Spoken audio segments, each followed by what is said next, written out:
Le Yémen subit depuis des mois une nouvelle explosion de l'épidémie, s'inquiètent les humanitaires, qui soulignent qu'un tiers des cas suspects concernent des enfants de moins de 5 ans. Nous n'avons pas assez d'infirmières ni de docteurs. La guerre a affecté tous les aspects de la vie quotidienne. Tout est cher ici. In extremis, une demi-heure avant l'expiration du délai imposé par les États-Unis, le Canada s'est finalement joint à l'accord de libre-échange déjà conclu entre Américains et Mexicains. L'ALENA est donc mort, vive l'AEUMC, l'accord États-Unis-Mexique-Canada. Donald Trump tient ainsi sa promesse électorale, lui qui avait qualifié l'ancien accord de désastre pour les États-Unis. Le président des États-Unis est soupçonné de fraude fiscale sur l'héritage de ses parents.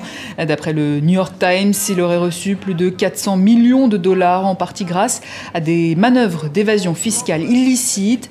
La Maison-Blanche dément, une enquête a été ouverte, un nouveau coup dur pour celui qui avait justement construit son image et sa campagne électorale sur l'homme qui s'est fait tout seul.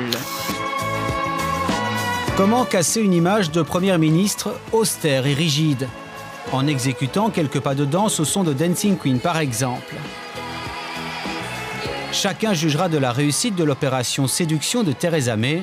Devant ses troupes, elle appelle à l'unité sur le Brexit et les négociations en cours avec l'Union européenne.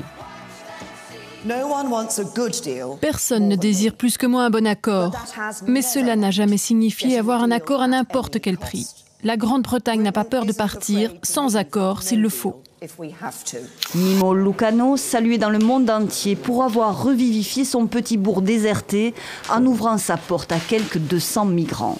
Riace, inerte à cause du chômage, de l'exode des jeunes du village, revivait depuis une dizaine d'années grâce aux initiatives de ce maire militant qui avait fait de l'hospitalité son credo. Nous avons pu rouvrir l'école, relancer plusieurs boutiques d'artisanat. On travaille main dans la main. Et surtout, nous avons transmis un message d'humanité au monde. Le nouveau gouvernement populiste italien s'est montré déterminé à lui barrer la route. Le ministre de l'Intérieur Matteo Salvini avait ces derniers mois coupé les fonds destinés au village.